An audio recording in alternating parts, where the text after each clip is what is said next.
Shalom Bapak dosen dan teman-teman. Perkenalkan, nama saya Kelvin Catherine Benu dari kampus Institut Agama Kristen Negeri Kupang, kelas D, Fakultas Pendidikan Kristen Anak Usia Dini. Dalam video ini, saya akan menjelaskan perkembangan moral menurut Sigmund Freud, perkembangan moral menurut John Piaget, perkembangan moral menurut Lorenz Kohlberg, dan implikasi perkembangan moral dalam dunia pendidikan. Untuk memenuhi tugas dari dosen, yaitu ulangan akhir semester pada mata kuliah Psikologi Perkembangan. Berikut, saya akan menjelaskan perkembangan moral menurut Sigmund Freud. Menurut teori psikoanalisa klasik Sigmund Freud, semua orang mengalami konflik Oedipus. Konflik ini akan menghasilkan pembentukan struktur kepribadian yang dinamakan Freud sebagai superego. Ketika anak mengatasi konflik Oedipus ini, maka perkembangan moral sudah dimulai. Yang berikut, perkembangan moral menurut John Piaget. Menurut John Piaget, dalam teori perkembangan moral membagi menjadi dua tahap, yaitu heteronomous morality pada anak usia 5-10 tahun. Perkembangan moral ini, anak memandang aturan-aturan sebagai otoritas yang dimiliki oleh Tuhan, orang tua, dan guru yang tidak dapat dirubah dan harus dipatuhi dengan sebaik-baiknya.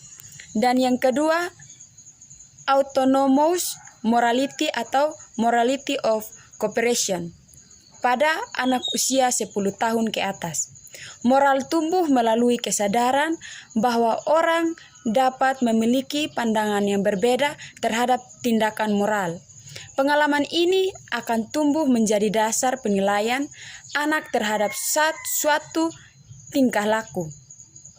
Dalam perkembangan selanjutnya, anak berusaha mengatasi konflik dengan cara-cara yang paling menguntungkan dan mulai menggunakan standar keadilan terhadap orang lain. Intisari menurut penulis, Piaget memiliki dua tahap dalam perkembangan moral, yaitu heteronomous yang tidak dapat diubah dan hanya dimiliki orang-orang yang lebih dewasa dari si anak, dan autonomous yang berarti si anak mulai sadar dengan adanya moral, maka anak tersebut dapat dinilai baik dan buruknya. Yang ketiga, perkembangan moral menurut Lorenz Kohlberg. Menurut Lorenz Kohlberg, penilaian dan pembuatan moral pada intinya bersifat rasional.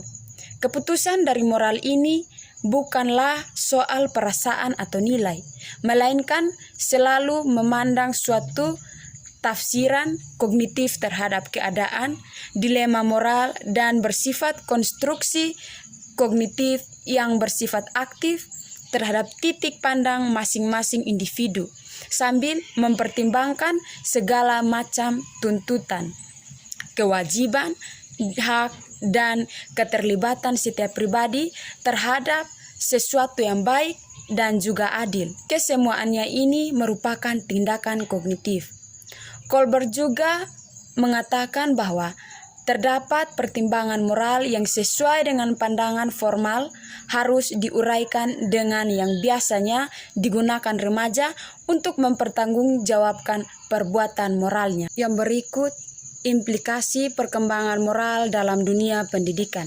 Untuk mengembangkan moral dan spiritual, pendidikan sekolah formal yang dituntut untuk membantu peserta didik dalam mengembangkan moral dan spiritual mereka, sehingga mereka dapat menjadi manusia yang moralis dan religius.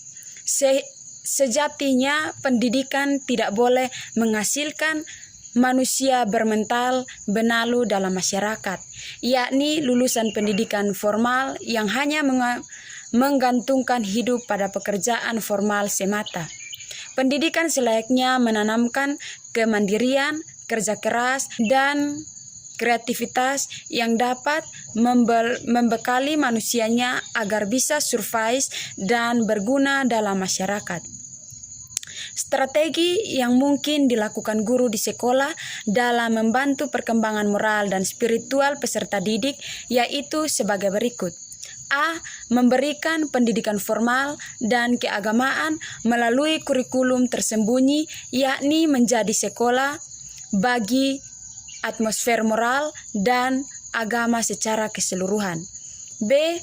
Memberikan pendidikan moral secara langsung, yakni pendidikan moral dengan pendidikan pada nilai dan juga sifat selama jangka waktu tertentu atau menyatukan nilai-nilai dan sifat-sifat tersebut ke dalam kurikulum. C. Memberikan pendekatan moral melalui pendekatan klarifikasi moral, yaitu pendekatan pendidikan moral tidak langsung yang berfokus pada upaya membantu siswa untuk memperoleh kejelasan mengenai tujuan hidup mereka dan apanya yang berharga untuk dicari. D. Menjadikan wahana yang kondusif bagi peserta didik untuk menghayati agamanya, tidak hanya sekedar bersifat teoretis, tetapi penghayatan yang benar-benar dikonstruksi dari pengakaman keberagaman. Terima kasih dan shalom.